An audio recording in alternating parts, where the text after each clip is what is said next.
It was just another ordinary afternoon at the local supermarket. The air was filled with the familiar rhythm of beeping scanners, the rustle of grocery bags, and casual chatter between shoppers. But the calm was suddenly interrupted when a man in a perfectly tailored suit stepped up to the counter. The cashier smiled politely, swiped his sleek black card, once then again, but the machine blinked with an unexpected word that made time seem to freeze. Declined. For a moment, silence wrapped the store. Then, a ripple of whispers began to spread.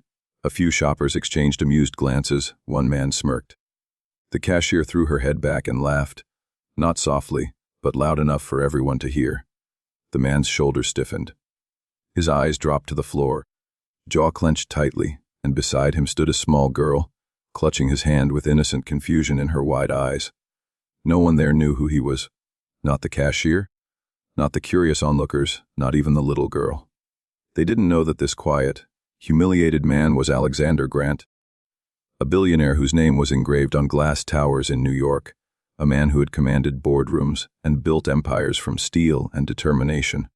But in that small-town grocery store, all of that power, all of that fame vanished. He wasn't Alexander Grant the billionaire, just a man whose card had failed, standing in silence before a crowd that judged him without knowing his story. It wasn't a banking error. It wasn't fraud. It was fate, a humbling lesson wrapped in the disguise of embarrassment. For years, Alexander had lived in a world of status and success, so high above ordinary life that he'd forgotten what struggle looked like. But now, stripped of everything that defined him, he stood face to face with reality and with himself. The cashier mocked him again, louder this time, and laughter rippled through the line. People leaned forward to see his expression, some whispering, others chuckling. The little girl beside him, no older than 7, wearing a faded purple shirt and messy braids, looked up at him with concern. She didn't see a billionaire. She saw a man quietly breaking. And then, in that moment of heavy silence, she did something no one expected. Her small hands trembled as she reached into her pocket and pulled out 3 wrinkled dollar bills and a few coins. The kind of change children save from small allowances or find under sofa cushions. Slowly, she placed the money on the counter. Her voice was soft, almost shy, as she said, "You can take this, I want to help." The store fell utterly silent again, but this time, for a very different reason. Every whisper stopped, every mocking smile faded. Even the cashier froze speechless. Alexander stared at her, unable to speak. He had written checks worth more than what entire families earned in a year, but never had any act of generosity touched him like this one. For the first time in decades, his heart, hardened by wealth, ego, and endless ambition, felt something pure and humbling true kindness. Tears burned in his eyes, and he had to blink them away. This little girl, who had almost nothing, had given him everything: compassion, dignity, and a reminder of what it truly means to be rich. The room that had been filled with cruel laughter now brimmed with silent shame. People lowered their heads. The cashier's grin disappeared, replaced by guilt. Alexander knelt to the girl's level, his voice breaking as he whispered, "Thank you." She didn't know who he was, didn't care about the skyscrapers bearing his name. She just saw someone who needed help, and she acted.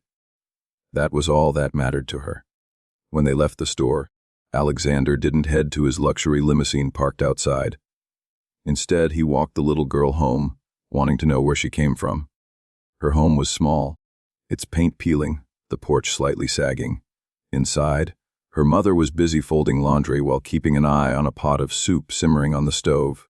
Life was simple here, quiet, honest, and full of struggles that Alexander had long forgotten existed.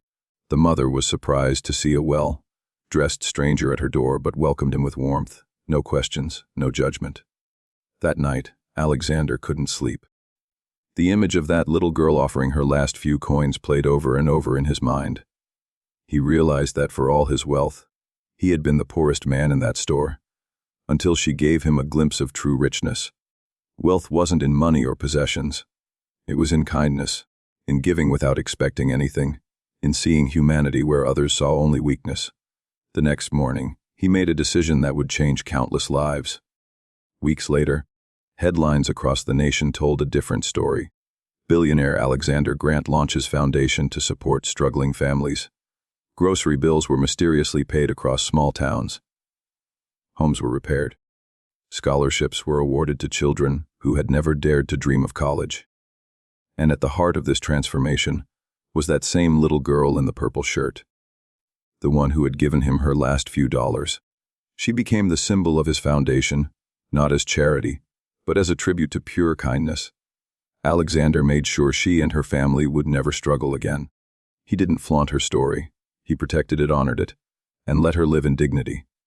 Years later, when people spoke of Alexander Grant, they didn't talk about his skyscrapers or wealth.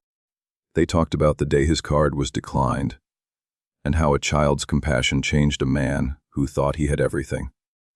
That became his true legacy, written not in money, but in humanity.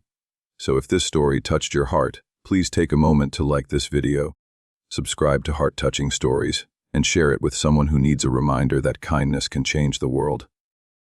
Before you go, tell us in the comments, would you have done what that little girl did that day? Because sometimes it takes the smallest hands to teach the greatest lesson, that real wealth lies in kindness, and compassion never goes out of style.